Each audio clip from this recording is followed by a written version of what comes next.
Madhava Punjabikari Gopijana Madhava Girivaradhari Gopijana Madhava Girivaradhari Yashodanandana Vrajajana Ranjana Yashodanandana Vrajajana Ranjana Yamuna Tera Manachari Yamuna Tera Manachari Jaya Radha Madhava Punjabikari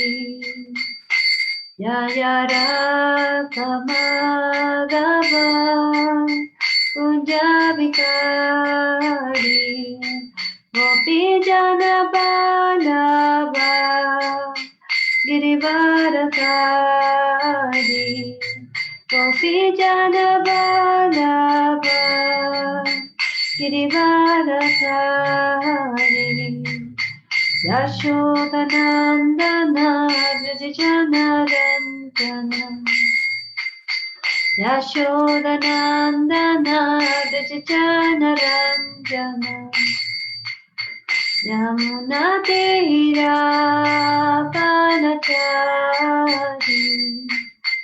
Yamuna Tera Panachari Jaya Radha Madhava Punjabikari Jaya Radha Madhava Punjabikari Gopijana Balava Girivaradhari Gopijana Balava Girivaradhari Yashodanandana Vrajajana Ranjana Yashodanandana Vrajajana Ranjana Yamuna Tera Panachari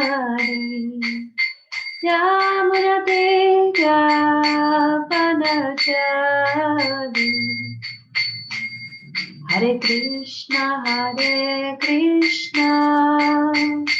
Krishna Krishna Hare Hare Hare Rama Rama Rama Hare Hare Hare Krishna Krishna Krishna Hare Hare Hare Rama Rama Rama Hare Hare Hare Krishna Krishna Krishna Hare Hare Hare Rama Rama Rama Hare Hare Hare Krishna Krishna Krishna Hare Hare Hare Rama Rama Rama Hare Hare Hare Krishna Krishna Hare Hare Hare Rama Rama Rama Hare Hare Hare Krishna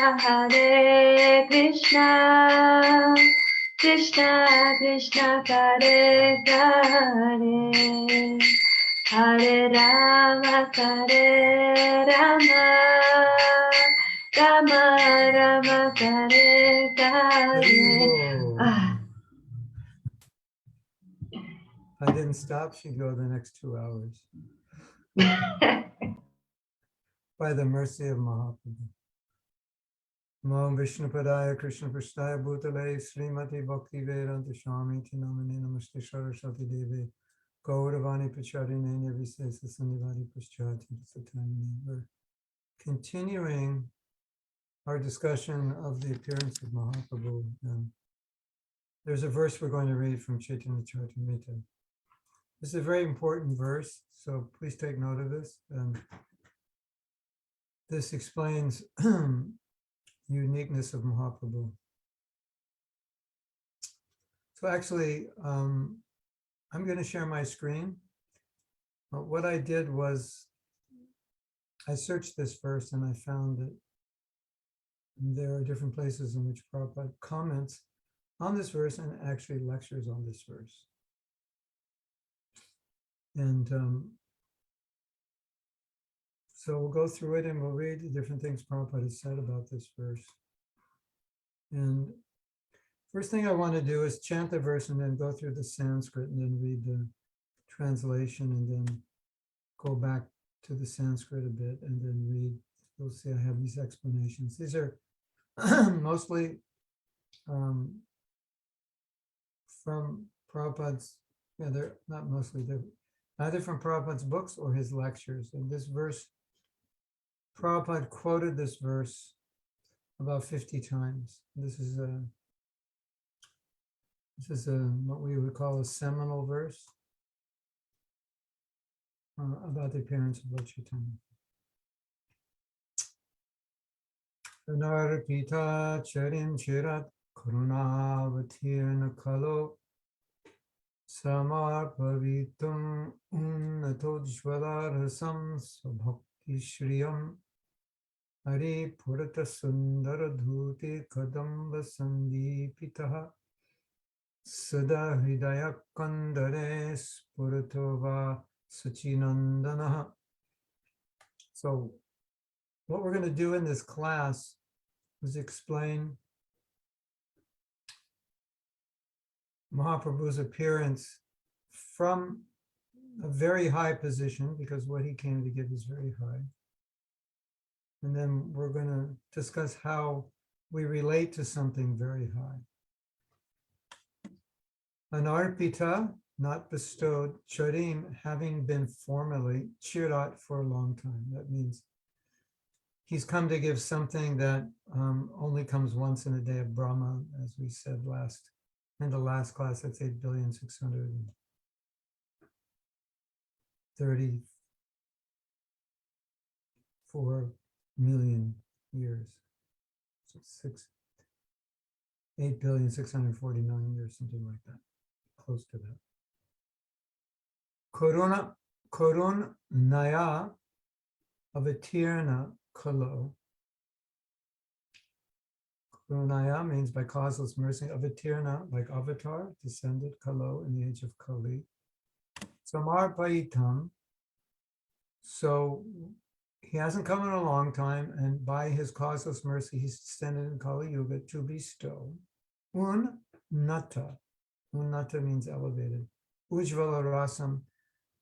Ujvala rasa means conjugal mellow, conjugal madhurya ras, the love of the cowherd girls.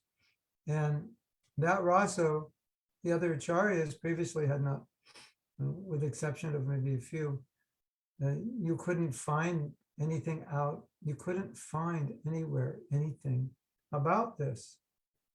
Nobody was teaching it. So now it's like I know something and I'm 120 years old and I've never told, no, I know something and I'm 8 million years old and I've never told anybody, and after 8 million years, I'm going to tell them. That's what's being said here. Unnata ujvala rasam. So we know something about the wives of Krishna and Vaikuntha, but that is not actually Madhurya Ras. It's just reverential. It's reverential devotion, or maybe the lowest reverential friendship. It's not what we're talking about with the gopis. So swabhakti means, swa means one's own, and bhakti means, of course, devotion. Sriyam, treasure, Hari, the Supreme Lord, Purata, then gold, Sundara, or beautiful, Duti, splendor. So there's other verses which describe that Lord Chaitanya is giving, what he's giving is himself, his beauty, his nectar, his own love. That's he gives that out. He distributes his own. He's giving out love of himself. He's giving out love for his name. That's what he's giving. Here, you want love for me? I'm giving it out. Just take it. It's Kali Yuga. Things are moving down quickly. Here, I'm giving out love for me. Just take it. You haven't got it by now. You'll never get it. I have to give it. That's the idea. And so the beauty, his beauty is like molten gold, and the splendor of molten gold. Kadamba Sandipita, illuminated. So this prayer is a blessing. So may that golden, beautiful form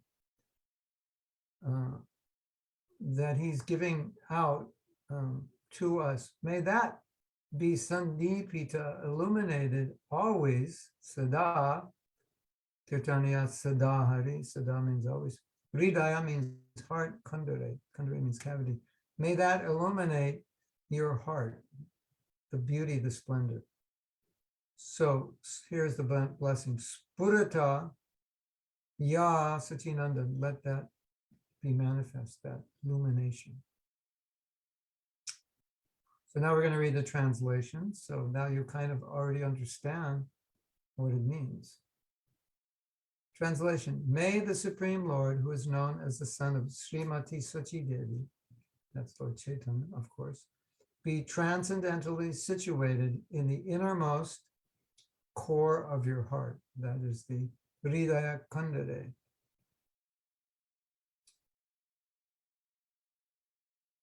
Resplendent with the radiance of molten gold. And that molten gold, that is Radharani. Radharani is golden. Radharani is called Gaurangi. Mahaprabhu is called Gauranga. And when Lord Krishna said, I'm going to come to the world and give the holy name and roll in the dust in ecstasy, she said, well, you'll get hurt when you roll in the dust. I'll cover your body. So your body will be gold. I'll cover it and protect you. So that's one explanation. And because he is Krishna inside, so he's dark inside, but he's Radha outside. So outside, he's golden. And we can also say that because he's in the mood of Radha, he's golden, and that golden mood is compassion. And that's why if you ever ask, why is Mahaprabhu so compassionate? Because he's in the mood of Radha, and Radha is all about compassion. She's the mother. Resplendent with the radiance of molten gold, he has descended in the age of Kali by his causeless mercy. So causeless mercy means there's no logical cause. The only cause is his desire. Otherwise, if there's a logical cause, he wouldn't come, because there's no logical reason to give us as it is said here, unnata ujvala rasam, the highest, the highest aspects. The highest aspects is the love of Radhika. So he's teaching us the mood. He's experiencing the mood of Radha, and he's teaching us the mood of Radha, so we can understand what is pure love. And so that's causeless, because we're pretty much filled with lust, greed, anger, envy, and so forth. So people who are filled with these base qualities have no access into something so pure. It's like you want to go see the Queen and you're wearing a t-shirt. You just showed up from Florida with t-shirt and shorts. Oh, let me in Buckingham Palace. No, you're not going to get in anyway, but you're not dressed for it. So, it's Kali Yuga. We're not dressed for Ujjvala Rasa. We're not dressed, to understand what a gopi is and what their love is. Far from it. We're way out in left field. We think we'll get in Buckingham Palace in our t-shirts, sunglasses, and shorts. So that's the meaning of causeless. There's no, in a sense, you could say justifiable cause that you could point to. Why did you give this man $1 million? I felt like it. There no other reason? No, just felt like it. He was, walking down the street. I had $1 million. Why not? He could use it. So there's no reason. You don't know him. He didn't do anything to earn it. He doesn't deserve it. You just decided to give it. So that's the meaning of causeless, that we have not caused the mercy. He has descended in the age of Kali by his causeless mercy to bestow what no incarnation has ever offered before. So this verse begins, I'll go back up, trying to make you Sanskrit scholars here. And although you may not feel the need to be Sanskrit scholar, you should, it will help you in your Krishna consciousness and it'll help you in your teaching if you understand some of these seminal verses. I mean, call yourself a devotee and you don't know any of these verses. That's like, it's not good. And that looks bad on me because I'm teaching you and you should understand these things. So back to Sanskrit. So the second word is charin. The third word is chirat. Chirat means a long time. There was a person named Chiranjeev, one who lives a long time. There was a blessing given by a sadhu, Chiranjeev, live a long time. So the word is chirat. How long is a long time? Well, 8,630,000,000 is a long time. So sometimes you might find a verse like this where Prabhupada's saying it was never offered before. And we know that in every day of Brahma, Mahaprabhu comes in this form to give this Ujjvala Rasa, give his own bhakti. Ujjvala Rasa means Radharani's mood. To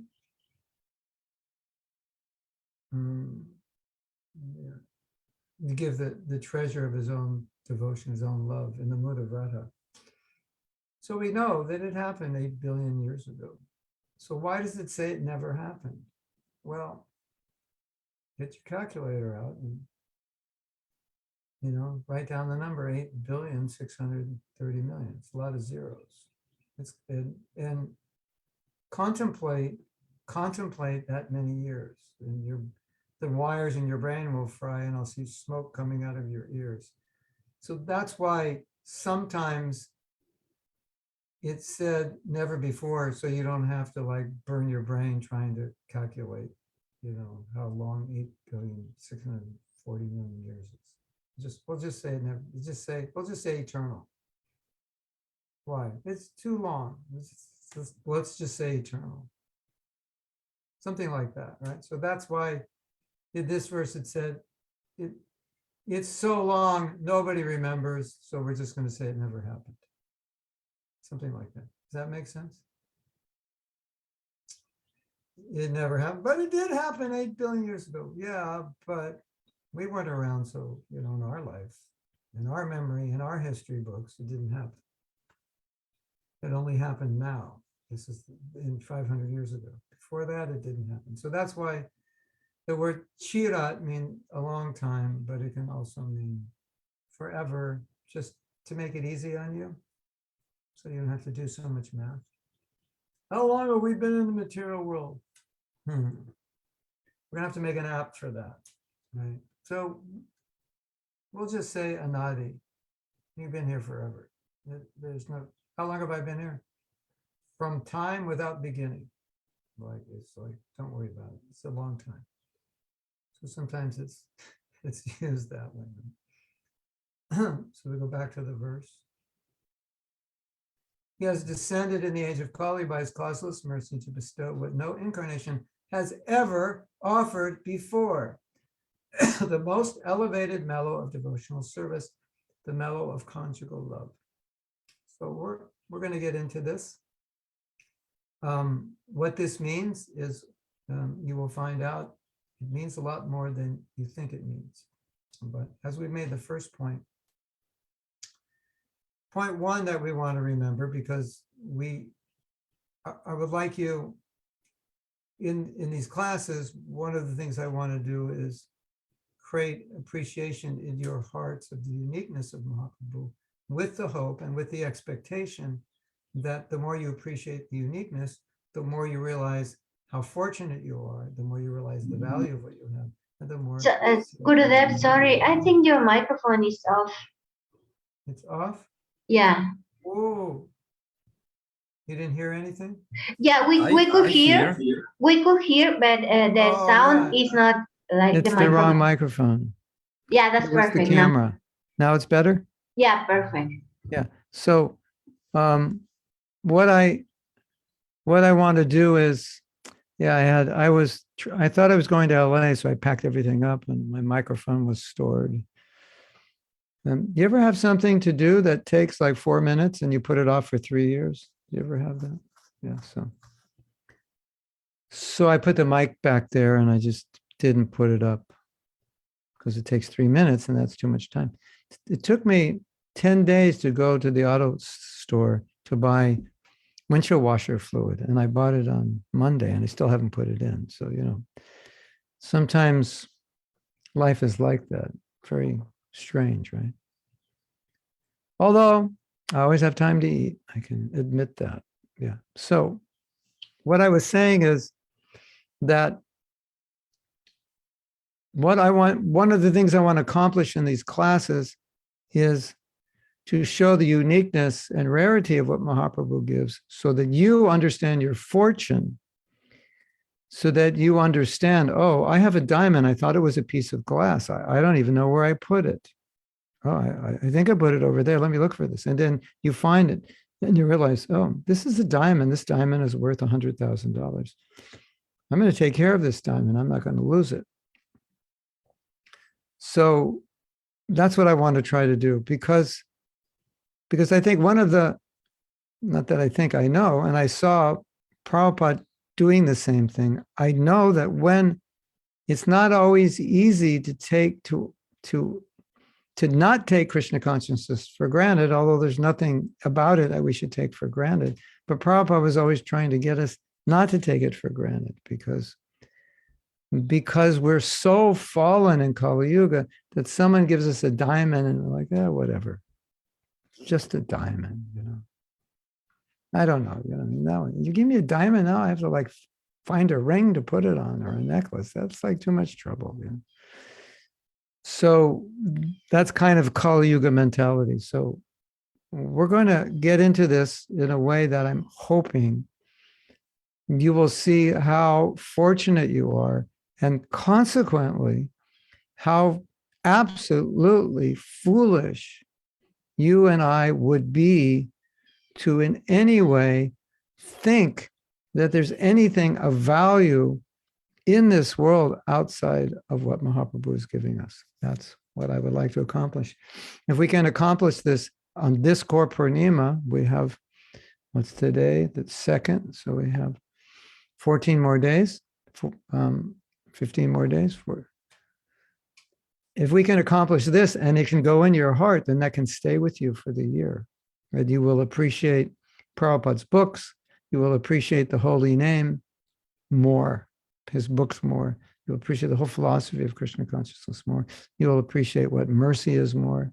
This is very, very important in your spiritual life because Maya can only work you over if you become dull-brained, dull-hearted, and you lose appreciation. Then it's like Maya just blows and you fall over.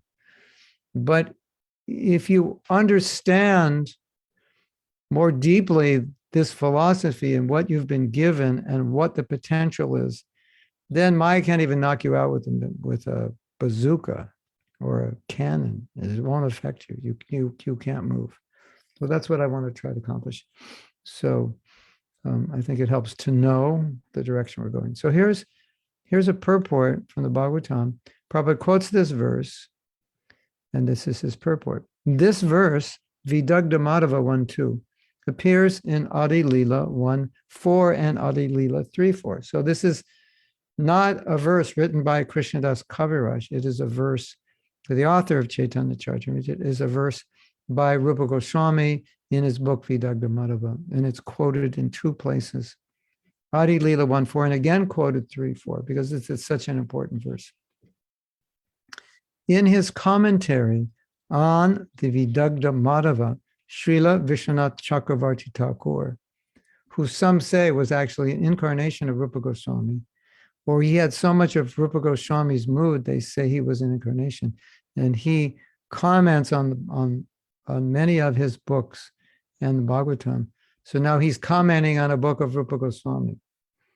He remarks, Mahaprabhu Spurtim Bina Hari Leela Rasasvadhana Nu Pater Iti Bhavaha. Without the mercy of Sri Chaitanya Mahaprabhu, one cannot describe the pastimes of the personality of Godhead. Therefore, Srila Rupa Goswami said, Vo yushmakam hridaya rupam guhayam sachinandano hari pakshe sinha spuratu. May Sri Chaitanya Mahaprabhu, who is exactly like a lion that kills all the elephants of desire, be awakened within everyone's heart. For by his merciful blessings, one can understand the transcendental pastimes of Krishna. So I'm going to describe some things, and some of what I describe will likely come up in what we're going to read, but I just want to make sure, because I didn't read everything I'm going to read now. I just found these quotes, brushed over them, and put them in and thought, okay, we will read them and discuss because it's describing this verse. So two things are being said here. Without Mahaprabhu's mercy, one cannot describe the pastimes and one cannot understand the pastimes. And obviously you can't describe something you don't understand. Or you could describe it without understanding. It's possible. But generally, if you're going to describe something, you need to understand it. So let's go back to ourselves. We know ourselves very well. And we know that the philosophy of Krishna consciousness is very high and it's very pure. And we know that the pastimes of Radha and Krishna have nothing to do with anything in this world, and they have nothing to do with mundane relations between men and women. Men and women. We know that, right? At the same time, whenever we see a man and woman together, immediately we think man, woman, and therefore romance and affection, bodily affection, and sexual desire and so forth.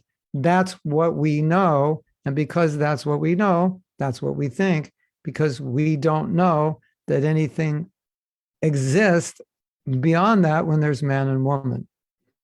So now there's man and woman, seemingly Radha and Krishna. And so therefore, because we as conditioned souls try to understand everything from our experience and perspective, the first danger is that when we look to Radha and Krishna, we naturally look through it through the filter of our experience. And so the Shastra says, don't do that. This has nothing to do with your experience. So what does the Shastra say? Purify your heart of lust, greed, and all those things. So then when you see Radha and Krishna, you can begin, not that you'll understand completely, but you can begin to understand those leelas. This is a love that we don't have experience of. And you can't experience love if you have lust. And if you define love as lust, then that's all you'll know. And then you'll think that's lust also. So we have to be able to purify lust and all material contamination in order to understand something that is transcendental to lust and all material contamination. So I've often said, the price you pay to understand Radha and Krishna is a deep degree of self-discipline and control. But if you always remember that the reward of that self-discipline is that I can begin to relish the sweet rasa of the Leela of Radha and Krishna, or all of Krishna's Leelas. Then you realize that whatever sacrifice I have to make to purify myself is insignificant payment for what I'm given. This love is far beyond, billions of times beyond any taste and experience we could ever even imagine, what to speak of experience. So coming from this position, now Mahaprabhu has decided, I will reveal to the world what is the highest unnata, ujvala rasam, the highest rasa, the highest relationship with Krishna, which is Srimati Radharani. I will reveal that to the residents of Kali Yuga who are absolutely losers spiritually to the nth degree. I mean, this is Kali Yuga. It's like, this is the bottom of the barrel. You get to there's a sale at the store, right? Fresh fruit, fresh peaches have come. It's peach season, and you get there late and you get the bottom of the barrel, just all the bruised fruit, right? So this is the bottom. We're the bottom of the barrel, it's Kali Yuga, and we're still here. And how does that make you feel? Just trying to make you humble. That's what I'm trying to do. Okay. Of course, you already know what I'm saying. This isn't news to you. But I just wanted to establish that. I want to establish this dichotomy here of something that's never been given before, which is the highest understanding of Gaudiya Vaishnavism. And it's such a high understanding that Lord Chaitanya has to have manjaris who are assistants to the gopis. He has to have them come down to this world, take birth as Vaishnavas, and write books to explain it, because who can explain it other than them? Because what Mahaprabhu is coming to give is that the highest is Madhurya Ras, but the highest is to be an assistant of the eternal gopis. That's what we can achieve. We can become an assistant of the gopis. And the assistants of the gopis can go into pastimes that even the gopis can't, because they're like 8 years old. So they can be with Radha and Krishna when the older gopis can't. And then whatever Radharani feels, they experience also. So it's a unique position. They're called manjaris. Manjaris are like the tulsi, the seedling part of the plant. That's called manjari. So these manjaris, Rupa Goswami, Rati Goswami, Rasa, Raghunath, Rupa is Rupa Manjari, and Raghunath Bhatta is Rasa Manjari, and the different Goswamis are different Manjaris. And Bhakti Siddhanta, Bhaktivinoda Thakur, Vishwanath, they're all Manjaris. That's who they are. And so who's better to describe what Mahaprabhu is describing other than the ones who are actually Manjaris? It's not theory for them, right? And sometimes they'll describe something and you might ask, well, I just read a commentary by Vishwanath Chakravarti Thakur and he's describing some pastime. I never read it. Where is it? And the answer is, it's in his heart. He sees it and he's writing it down. He was there, right? He's a journalist. I was there. I was in Ukraine. This is what's happening. I was in the Leela. I'm just writing it down. So that's amazing, isn't it? And Mahaprabhu is sending these people to write these things for the bottom of the barrel Kali Yuga residents. That is crazy. It's beyond crazy. It doesn't, it's like, this doesn't make any sense. So now we're all sitting here thinking, okay, my heart is full of lust and greed. That's basically all I did from the time I was born to the time I met devotees, is either do it or meditate on doing it. And even after becoming a devotee, sometimes I still meditate on it. And now Mahaprabhu comes and goes, here, Madhurya Rasa, Radharani. Whoa, what's happening? Well, we start with the understanding that this is what he's giving. This is what he wants to give. I mean, you can't argue with him, and he already gave it, so it's too late to argue anyway. He gave it. This is what he gave. And he wants to give it to you and me. So what do we do now? Well, you could kill yourself, but still, that doesn't solve the problem, because all that does is just procrastinate the fact that we have to become pure enough to receive it.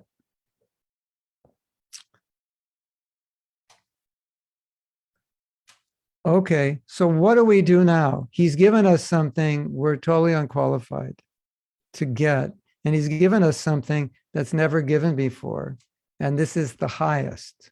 All right.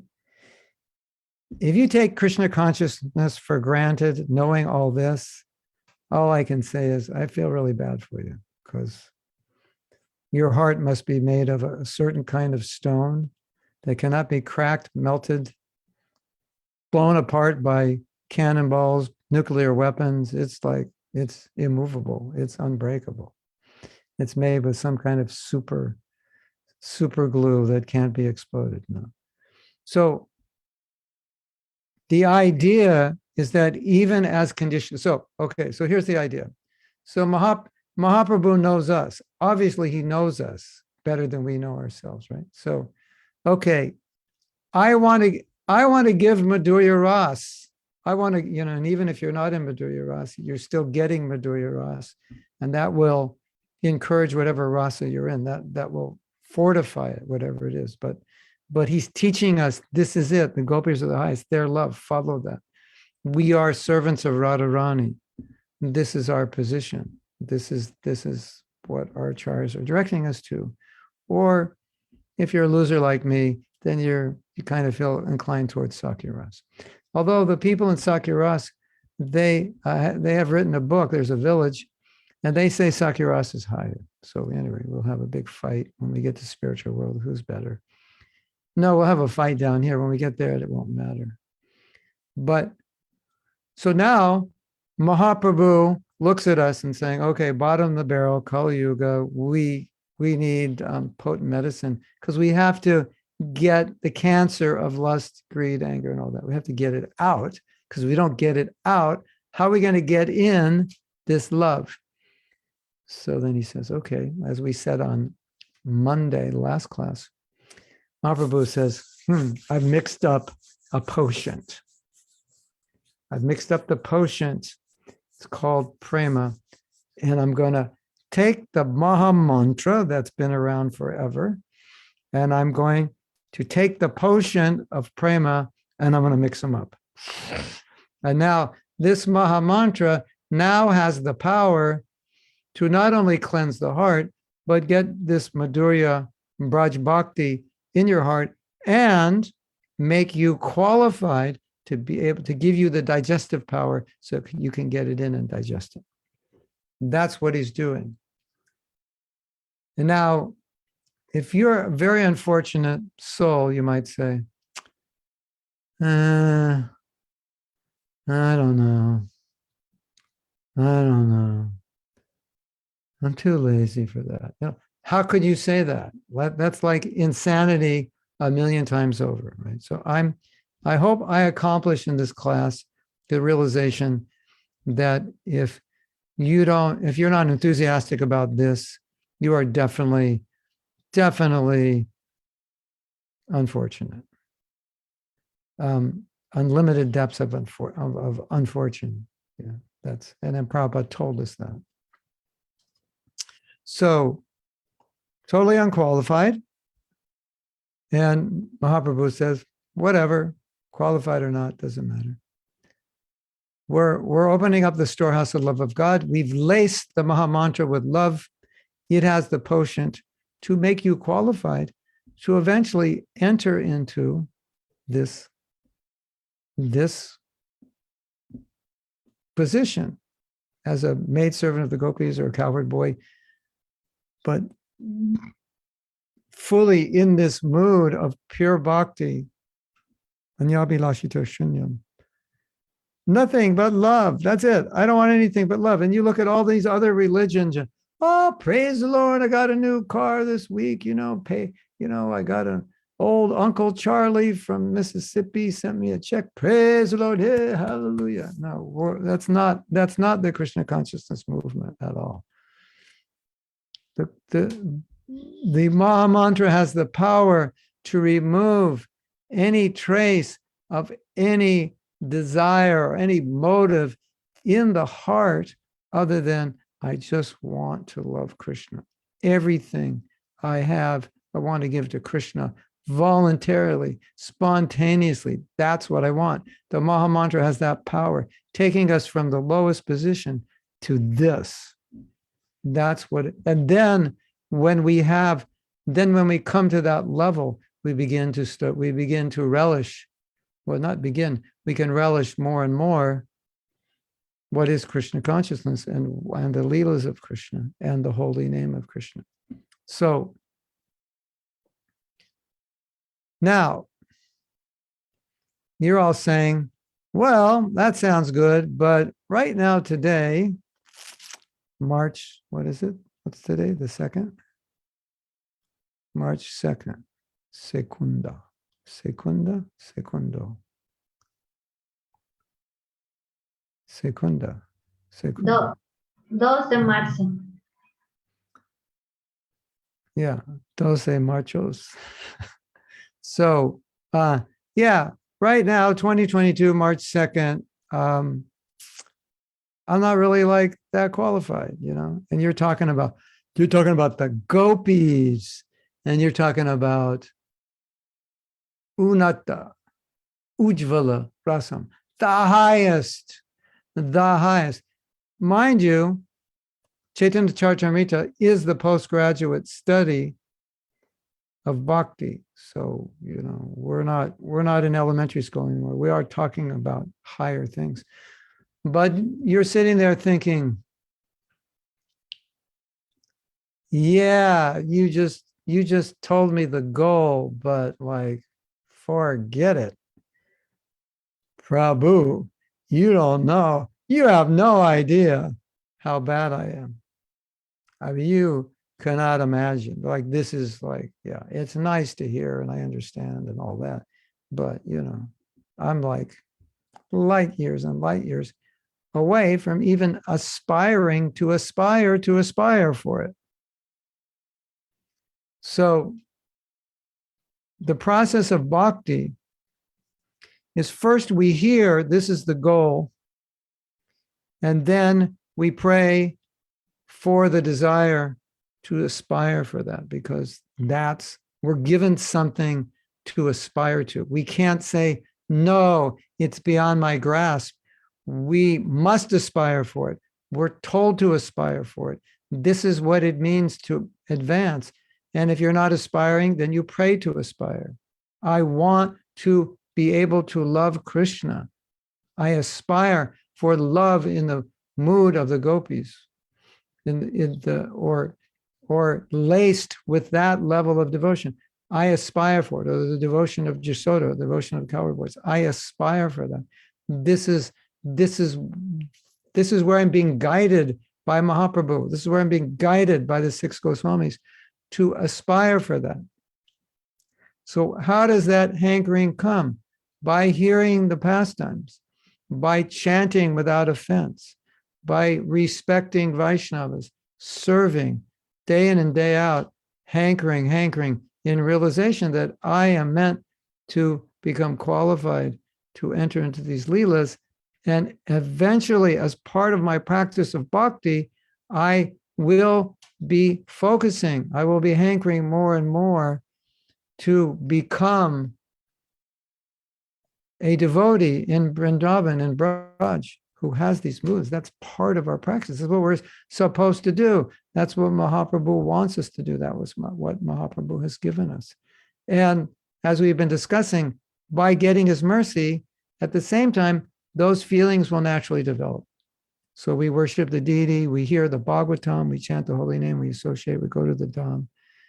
Why do we do all these things? Because we want to be able to receive and utilize Mahaprabhu's gift. we were talking in a japa retreat. One devotee was saying, it's like, he said, the holy name's the greatest gift I have. And I said, yeah, but you got to open the box. So here's the gift Mahaprabhu's giving and the process of opening the box. And then there's instructions when you open the gift, there's instructions. This is how you use it. So that's the process. Now, I wanted to talk about one thing a little more, and we talked about it on Monday, on Moon Day, which is why Prabhupada said they could not go to the moon because the moon is after the sun. Sunday, Moon Day. So the moon's further. Tuesday, I think that's Mars Day, right? Isn't it? And so he said, well, these planets, they named it. Anyway, that's it for another class. I'm not qualified to give. I'm not a scientist. The part of the brain says science, it's like, it's only got 2 cylinders out of 4 in my brain. The philosophy one's got like 12 cylinders, but the science one's got like 2. So that's okay. We all have different brains. Use what you can. Sometimes devotees ask me scientific questions. I give them the email of Bhaktivedanta Institute. I could try to answer, but I'd rather they answer, just so they get a more, there's 2 kinds of answers. One is like this, covers all the points, and you're still not satisfied because you kind of already knew all those points. And the reason you're asking the question is because you wanted it to go this way. So when it comes to science, I probably could do it this way, but this way, I could do a little this way, but not as deep as a scientist. So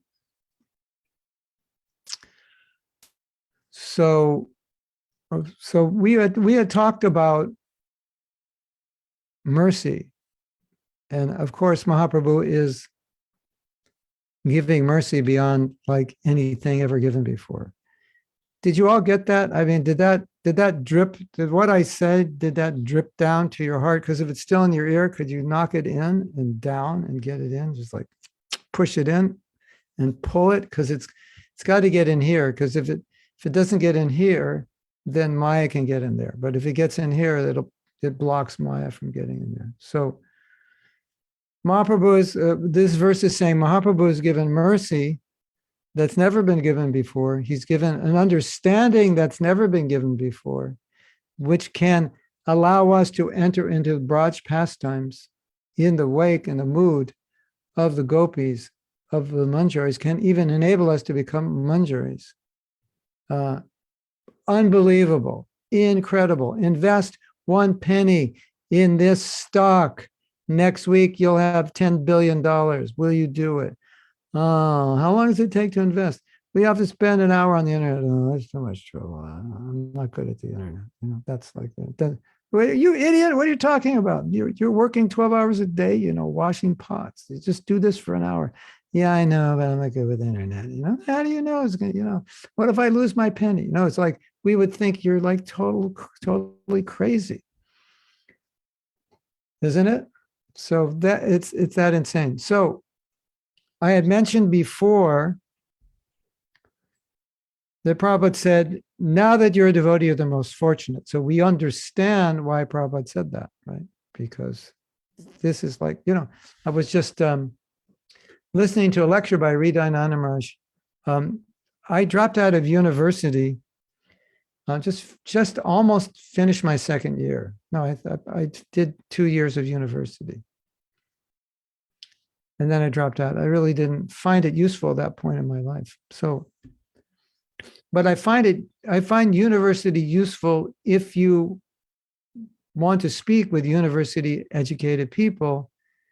University education is useful because then you're kind of on the same wavelength. They don't have to know you dropped out or have a degree. If you can talk their talk in their language with knowing what their doubts are and how to prove things to them, that's good if you want to speak to those people. So I figure, well, I dropped out, which is fine. Best decision I ever made. But I'm not saying you should drop out. But I think, well, how will I get the rest of my university education so I can like be up to the standard of at least a master's student? I go, well, I'll listen to Professor H.D. Goswami, because when he speaks, you get sociology, you get lots of history, you learn lots of Sanskrit, you get everything he says is contextual. It's not, and so I was listening to a talk by him, and he was talking about religion. And I think when you hear talks of religion from a devotee who is an academic historian, it's extremely not only interesting, but insightful as to where other religions have come from and why they are the way they are and why they are failing in certain areas. And so by listening to those lectures, and I'm sure you've also, of course, have thought about this and been exposed yourself before you were a devotee to some of the shortfalls in other religions. And I don't mean to criticize them, because they have knowledge and they help people, but there are a lot of shortfalls. And so what Mahaprabhu came to give, it's so intimate. It's like, this is what's going on in the bushes up there with Radha and Krishna. That's what you're going to hear. And what religion even knows there's what's up there in the first place? What does God do and what does he look like? You don't even know his address. How are you going to find him? That was a joke by Rita and Anuraj. These other religions can't, how are you going to find God? You don't even know his address. You don't even know what he looks like. How are you're going to find him, and then you'll see him. You go, oh, it's just another person. You don't even know what he looks like. How will you know when you find him? So we see there's a lot of limitations in other religions, and they base a lot of their premises on second, third-hand information that has become part of their canon, which scholars question it was even said by Jesus or Muhammad. And then in the social context it's said, it tends to morph to make sense with their thinking, their philosophy of the day, their social customs. So if you study Christianity historically, you'll see how it adopts customs of its culture and ways of thinking. That's extremely interesting. If I were 20 years old, I'd probably love to do a PhD on it. But it just helps us appreciate that there's so much that we're given, and in other religions, they have quite their limitations. We know what those limitations are. So it's just another plus in the appreciation of how fortunate we are department, right? So Prabhupada said, devotees are most fortunate. When Prabhupada was asked why someone becomes a devotee, he said, because they're intelligent and fortunate. So I want to contextualize this, because I've spoken about this before, but now I think it's going to really crash in your heart from your head, because you've heard it before. When you're given mercy, it doesn't mean it's going to do anything. It could be agyata sukriti. It could just sit there and, the seed could not sprout. It's like, you heard the holy name, you saw devotees, whatever. You just keep walking, do what you're doing. And that's it for this lifetime. That could happen, right? You're given a book. Excuse me, sir, would you like a book? What's a book about? Well, it's God's invitation back to the spiritual world, which is eternal, full of knowledge and bliss, and you'll always be happy. Nah, I'm not interested. All right. Well, you want to give a donation? All right, here's $1. So he did some service, agyata sukriti, right? And what are you thinking in your mind when you do this? Those of you who've been preaching or distributing books, you're probably thinking, this guy's really unfortunate. Aren't you thinking, Stephanie, don't you think like that when they don't take a book? You think, oh my God, it's really, you just think it's an unfortunate situation, which is another way of saying he's unfortunate because I'm trying to make him fortunate, right? So that's really like, yeah, I came all the way out here, I lugging all these books. I could have been at home, just eating popcorn, watching a movie, but I'm out here and I finally meet you and you're like, nah, I don't think so. And you're like, oh my God, Krishna, how did this happen? Like what's going on in his head? This is like he just lost the opportunity of a lifetime. Of course, he touched the book. He saw a devotee. That's good. Agyata Sukriti. So getting mercy is part of it. But taking mercy is the other part of it. And that's why Prabhupada said, you have to be fortunate to become a devotee. You have to be intelligent enough to even realize that this is of value. Because if you're fortunate but not intelligent, you still may try to take it, but you just, I tried it, it didn't seem to work. I don't know. I'll just rather be an atheist. So we would say that's kind of foolish, lack of intelligence. So both things are necessary. So Mahaprabhu comes, and all of you are fortunate because you take it up. But so now let's go further. How fortunate are you? On a scale of 1 to 10. This is an important question, right? Isn't it? Write down your number. Gopinath, how fortunate are you on a scale of 1 to 10? That means how much do you take advantage of what you've been given? On a scale of I don't 1 know, to 10. like 4 or 5, I guess. Yeah, right. So what do we want to bring it up to? 7 at least. Yeah, 7 in the next 5 minutes. And then what? Please 10, please. If there's mercy. So Gopinath, when you take the fortune up to 10, you'll have no problems, because when you take that fortune to 10, you will totally utilize the fortune you've been given. You can't not utilize it when it's at a 10. When it's at a 4, you cannot utilize it. It's like, at a 4 means I know I should, but I'm just a lazy bum. But at 10, it's no longer I know I should, but it's just you're too busy utilizing it to even think about not utilizing it. You're too busy experiencing it, right? So this class is meant to raise your level of appreciation so that your level of fortune increases by taking advantage of the fortune you've been given. And I think it's healthy to sometimes look at ourselves in the mirror and say, don't be a fool. Don't be unfortunate.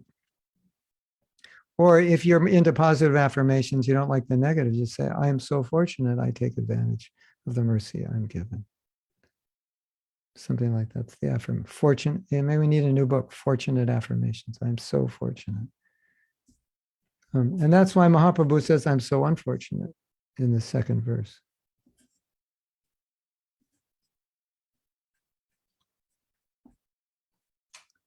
I'm so fortunate I take advantage. Anuraga, Nam Namakari Bahudani Jasarva Shaktis Tatar Pitani Amitasma Smarane Nakala. Etadrishi Tava Kripa Bhagavan Mamapi Durdaivam. Durdaivam means misfortune. Daivam means fortune. Daivam also means karma. The actual precise word for karma is not karma. Karma means action. It's actually daivam. Daivam means fortune. In Bhagavad Gita, that's there. Super soul is sometimes called daivam because he knows and then he rewards. But the popular word is karma. Dor daivam, I'm so unfortunate I don't take advantage. So Pallavi Gurnish is at a 10. So that's an important, I think it's an important statement by Prabhupada. Says, why someone becomes a devotee? Because they're fortunate. What does that mean? That means they take advantage of their fortune. So I don't know if you remember on Monday, but I was talking on Monday about how we ask for blessings, and we know We feel, if I have the blessings of Vaishnavas, I will be successful. But the blessings have to be used. That's the point. I need your blessings. Well, you already have them. You have so many blessings. How many? Count your blessings. You have Sangha, you have the holy name, the deities, prasadam, on and on, kirtan, the holy dham. I mean, we have so many blessings, right? But those blessings in and of themselves are insufficient if you don't know how to work the blessings, how to take advantage, how to eat food which is undigested, even though it's healthy food. It doesn't do anything for you. So this is very, very important. So therefore, the motto is, I don't know if I said this on the last class, make yourself fortunate. That's the concept here. You're not fortunate when you're given fortune. You are fortunate when you're given fortune, but your fortune is made complete when you make yourself fortunate. That's the point. I think that's a very simple idea, but it gets lost in the mix because we do have faith in the mercy of acharyas and superior Vaishnavas, and by their mercy, so many things happen. But their mercy is their words.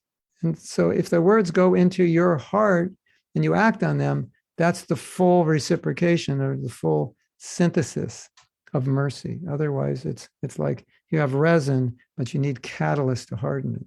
So the resin will never harden without catalyst. Did you know that?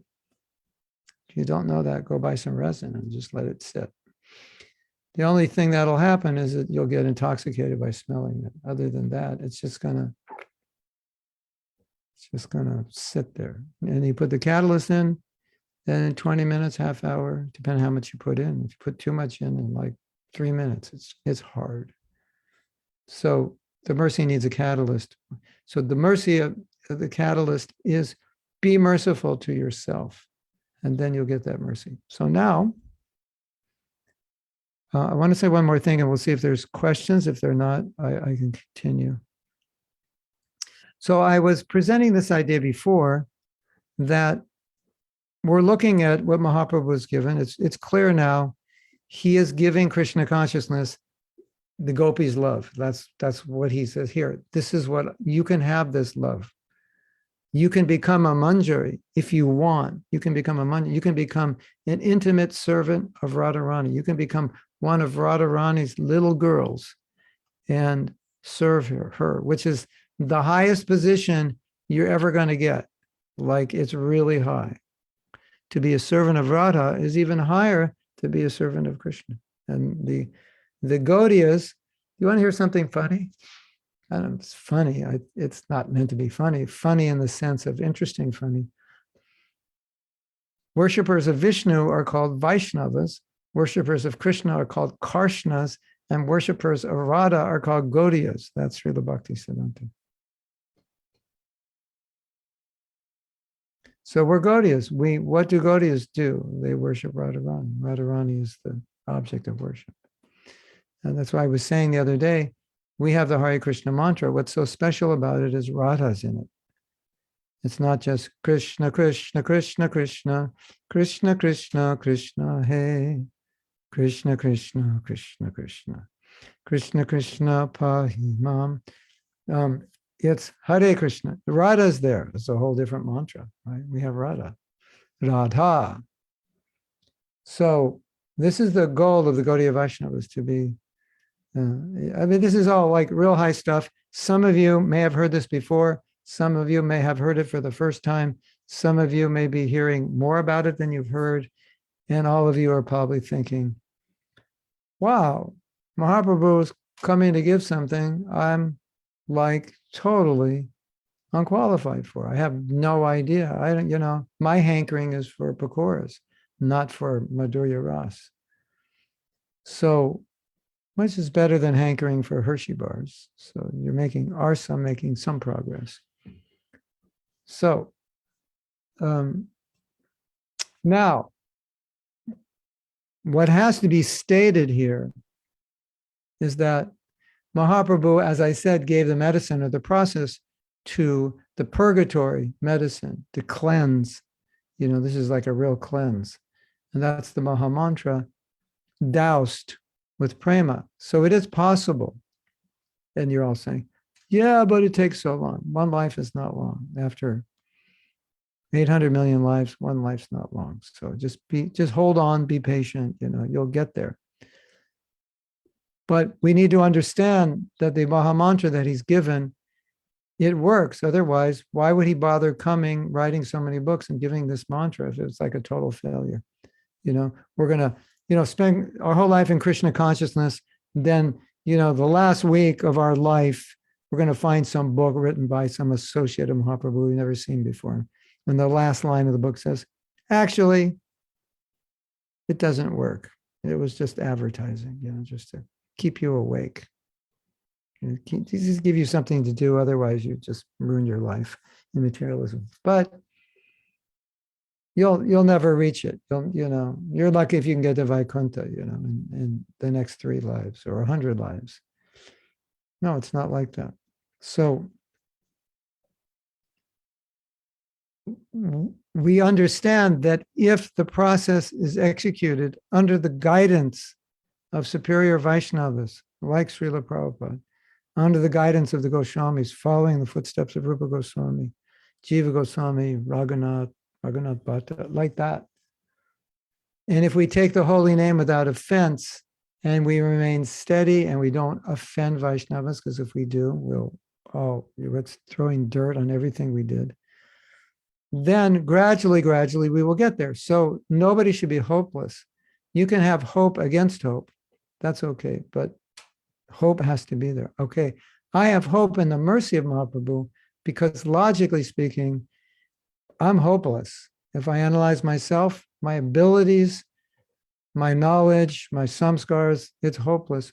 But Mahaprabhu says it's possible, otherwise he wouldn't have come. He wouldn't have sent Prabhupada, Srila Bhaktisiddhanta Bhakti. He would have got back on the boat. He would have just said, this is not possible. So we may not understand entirely, for me, how it's possible, but we can't give up that hope because this is the process. Now, I think it was last Monday or last Wednesday. I think it was last Monday. Yeah, it was last Monday. We were talking about accessing the mercy of Mahaprabhu through offenseless chanting. So this is very important. And I don't think I can emphasize this point enough, that the holy name is the medicine if taken properly. And this morning, I thought of an analogy which I think is more perfect than other analogies I've given about offensive chanting and namabhas and pure chanting. We're going to go to Europe now. So in Tanya's in Europe, it's quite cold there. What's the temperature there? 0 or less? No? No. Hare Krishna, Guru Maharaj. Right now it's 11 degrees here. 11 degrees. All right. For me in Florida, 11 degrees is cold. But Celsius. okay, let's go to Siberia. Well, let's go to Ukraine because we've seen in the fighting that it's snowing, right? Okay, so we are going to compare the holy name to a fire, quite a big fire in Ukraine. And this fire is used to keep the soldiers warm.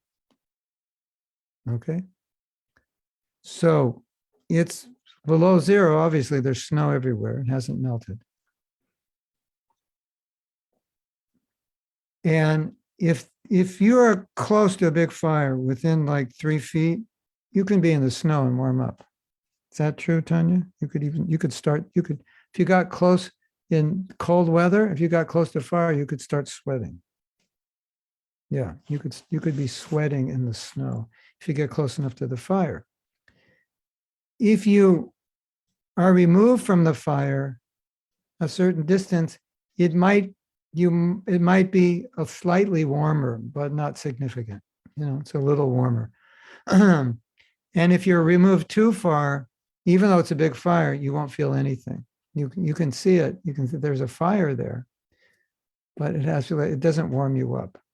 And this is exactly what chanting is like. So offensive chanting, you're so far from the fire, you can see it, which would be, I'm chanting, like I can hear, this is the mantra, but I'm making offenses either in my life or while I'm chanting. So all I see the fire, but there's no warmth. So I'm wondering, why do I have so much trouble? I chant every day. I think this is a very good analogy. And so as you move closer to the fire, you start feeling it warming. So you make a little effort and you chant a little better, you start feeling some purification. Maybe not as much as if you'd be next to the fire. So it's still cold, but it's warmer. And as you move, it's getting warmer and warmer. So that's Namabhas. Namabhas is the stage where you're doing your best not to commit offense. So you start feeling the power of the light. You feel something. And as you get closer, you're getting warmer. When you're back, you're colder. So colder would mean those complaints, I'm not inspired, this, that, and the next thing, I'm not making advancement. I'm feeling greedy, lusty, whatever. But as you get closer, you start feeling, oh, it's not so bad. It's not so cold. I'm feeling much better. That means you're chanting. Krishna is more present in the name, less present in the name. So it was either Prabhupada or Bhaktisiddhanta said, are you saying Krishna is not present in the name? He said, no, we're not saying Krishna is not present in the name. The fire is fire. We're just saying you're at a distance from it. Or we're saying you can't perceive Krishna. He's present, but you're so far distant, you can't perceive any effect of it.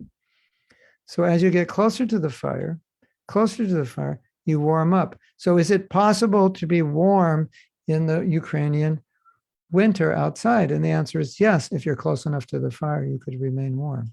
If you get further away and you fall asleep, you could die because you could freeze to death, right? So that's a very important analogy. And I think that makes it clear, doesn't it?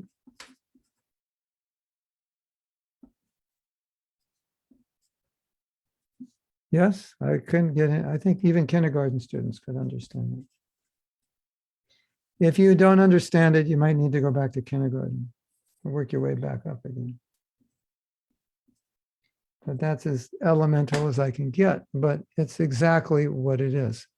So therefore, if we understand at least theoretically that, okay, it's cold out, if I get near the fire, I will warm up. So then the question is, are you willing to get near the fire, and or how do I get there? And what I want to say before I take questions is, if you're willing to go near the fire, that's really all you have to do, because if you just get near the fire, you'll warm up. So if you're willing to chant, trying to avoid offenses, you will warm up. You will. And someday, you will be able to receive this mercy and enter into a deep understanding of Radha and Krishna, and enter into this point where in your life, you will be hankering for this relationship millions of times more than you hanker for anything else. How does that sound? Good? Is it worth working for? Yeah. And if you think it's not worth working for, then keep hearing about it until you feel it's worth working for. Just keep hearing about those leelas, because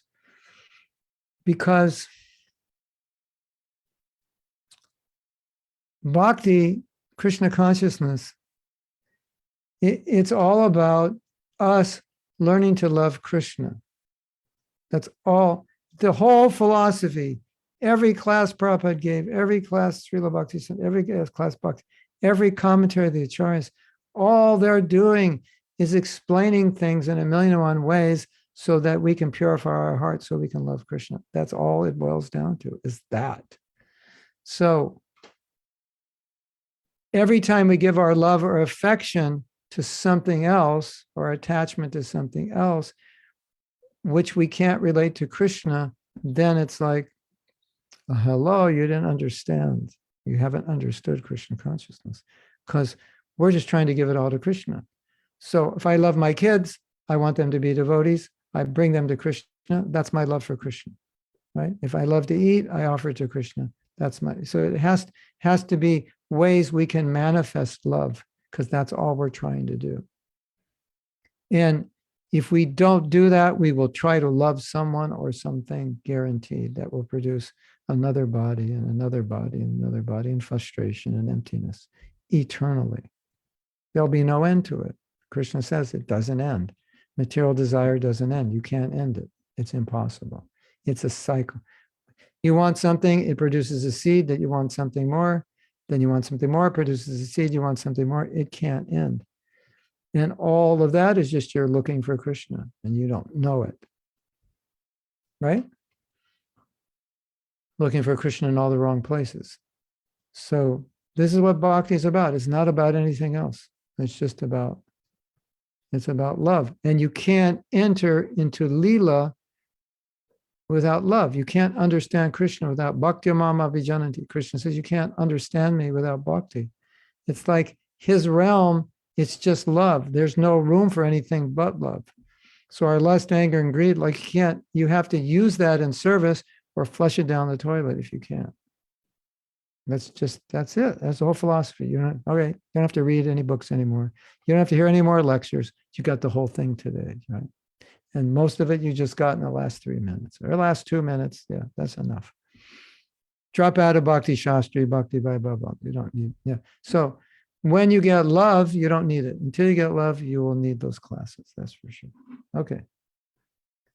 So this is our second class on Mahaprabhu. And I'm also doing some other classes on Mahaprabhu with you, but with other devotees as well. So we're looking at if there's any questions here. We don't have a lot of time. If we don't finish, we will save for the next class on Monday. I thought I was going to go to Los Angeles, but I'm not going. So everything is going to be regular. Gracias, hermana. Salio, hermoso. Hermana. Salio, sahio, hermoso. What I make it? I'm getting bad on my Spanish now. Okay. Leftover question for Monday. If one is engaged in bhakti by chanting, reading, association, serving, etc., trying sincerely, yet if the chanting is not perfect, does it mean one will definitely have to come back? Yeah, you have to come back another life to take another japa workshop till you get it right. Krishna definitely considers the sincerity or effort. That's true. There's no question. That's the most important. But Shalini, if you're sincere and you make an effort, you will be successful. So you won't have to come back. Gurnisha says she's at a 5 or 6 in appreciation. Ram Raghav is at a 3. Gopinath says, I feel bad when I think of all the offenses I have or could have made. Or, ask for forgiveness from Krishna and don't make any more. Shalini's happy today. Okay, so we have, there's no other questions. We can read a little more.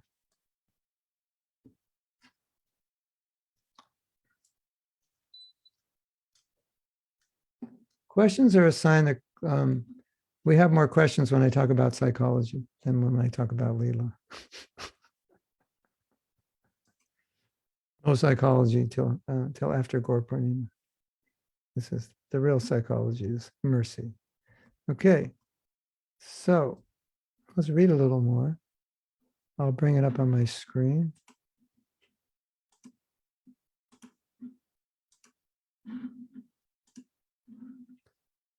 So that's where we left off. So kalo, because kalo is in the verse. Kalo means this age of Kali, the Iron Age, which is very much contaminated, an age of quarrel and disagreement. Rupa Goswami says that in this age of Kali, when everything is disagreement and quarrel, quote, you have descended to offer the highest love of God. Samar paritum unato jvala rasam. And not only the topmost, but in a very brilliant rasa, or transcendental humor. That means madhurya. Purata sundara dhuti. This is from a lecture. Your complexion is just like gold, like the luster of gold. You are so kind that I bless everyone. The Goswamis can bless everyone because they are masters of the senses. That this form of the Lord Chaitanya, Mahaprabhu, must always remain in everyone's heart.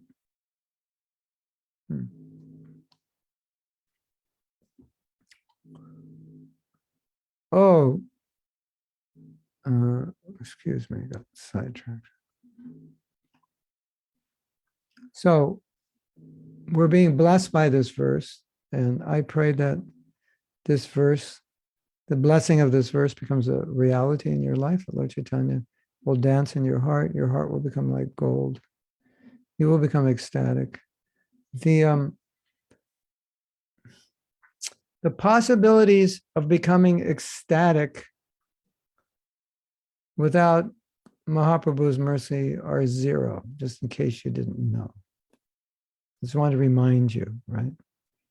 Gopinath, the possibilities of ecstasy are zero in any effort you make. The possibilities of happiness are zero, although you might get a little buzz for a few seconds here and there. The possibilities for happiness and ecstasy in Krishna consciousness are unlimited. Please remember that.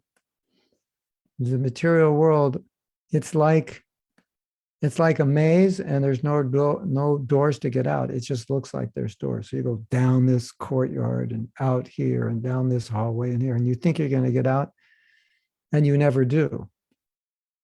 That's the material world. We have to understand that. And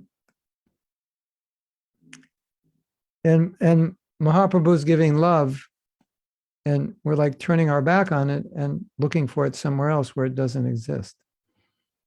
So this is, of course, a realization that every devotee has or should increase, who's practicing Krishna consciousness, knowing that.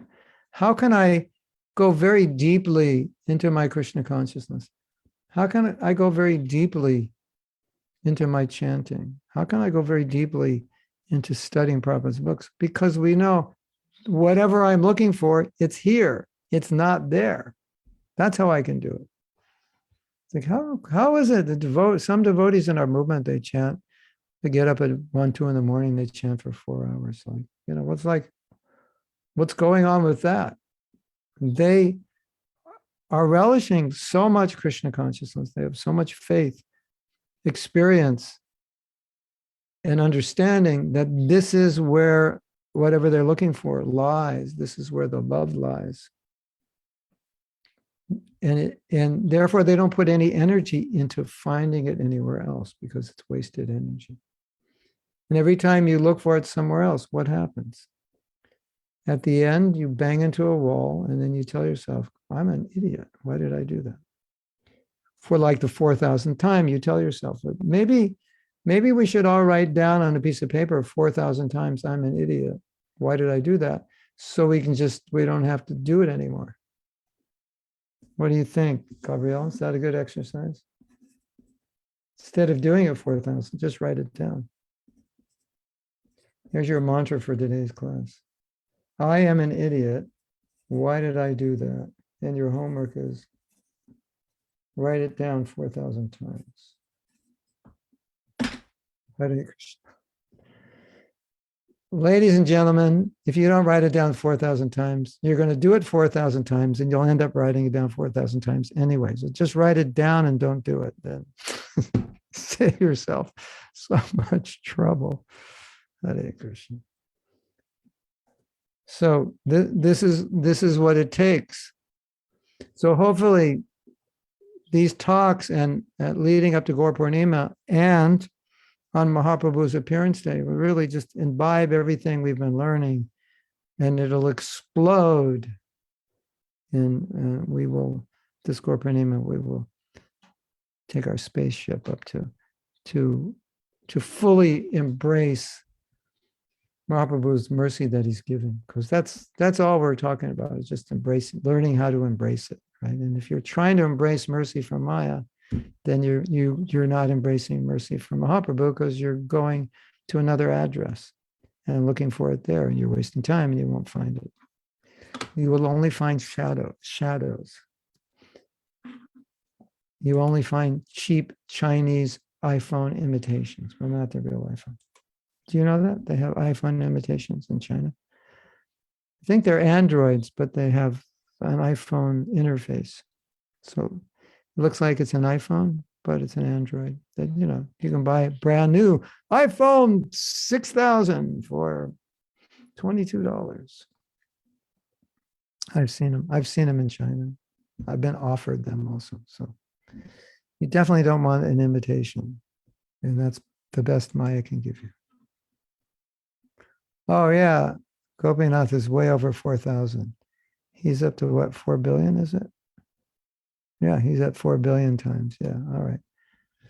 Okay, Gopinath, you have to write it down 4 billion times and 1. Maybe you have to write, I will never do that again, and make wallpaper out of it. And just, oh, your whole house is, I'll never do that again. And I'm just using Gopinath as guinea pig, but you know, it's for everybody. It's very important to tell yourself every day, I'll never do that again. That was stupid, I'll never do it again. Just tell yourself, because it reinforces, by saying it, it reinforces it. You'd be surprised how well it's reinforced when you say it. It's amazing how powerful it is just to tell yourself, that was stupid, I'll never do it again. I'm too, or Gopinath, this one, I'm too smart to do that. I love myself too much to do that. I love myself too much to do that again. I will never do it again. I'm too smart to do that. The holy name is so beautiful. I'm too smart to not take it properly. Hare Krishna. You can just, Gauramani, welcome. You can just do what you have to do. And we're just talking about taking the holy name properly. The holy name is, it's too valuable not to take it properly, right? El santo nombre es muy valioso como para no tomarlo apropiadamente. Hey, Gabrielle, here's a diamond. Oh, thanks. Where did you put it? I don't know. I just threw it over there. Ah, How come? Gabriela, It's a diamond. aquí hay un diamante. Oh, gracias. ¿A dónde lo pusiste? No sé, solo lo aventé por ahí. I got email to do. I'll worry about it later. Yeah. We can't take the holy name like that. Ah, tengo que responder mis correos, así que no puedo It's verlo. like- No podemos tomar el santo nombre así. What do you do? What do you do when you get a deity? Así que, ¿qué haces cuando te dan una deidad? You find a place for it. Buscas un lugar para ella. The best place in your house, El mejor lugar en tu casa. and the best table, La mejor mesa. and the best cloth. La mejor tela. And you clean everything. Y limpias todo. You clean the room. Y limpias el cuarto. And what do you do with the holy name? ¿Y qué haces con el santo nombre? Hare Krishna, Hare Krishna. And the holy name is the same as that deity. Y el santo nombre es el mismo que la deidad. Correct? ¿Correcto? So take the holy name as a deity. Así que toma el santo nombre como una deidad. Worship it just like you would worship a deity. Y adóralo como si adoraras a una deidad. And then your chanting will be amazing. Y entonces tu canto va a ser increíble. Okay? That was recorded, Gormani? We're in the Japa Sangha? Eso Yes. fue grabado, Guramani. Estamos en ya pasando. Hare Krishna Gurudev, please accept my humble obeisances. Jai Prabhupada. I just started recording, but I wasn't sure if you had already started to go live with japa, so I just let it roll. I didn't want to interrupt you. Oh, okay. Beautiful flow. Yes. So do you want me to start a separate japa sangha? Yeah, yeah. I thought you actually did. That's what I meant. You could have stopped this. Oh, okay. It was just so wonderful. I didn't want to interrupt Oh, you don't those stop it. watching. Yeah. Yeah. Okay, we'll stop it now. You thought Hare that was Krishna. wonderful. You should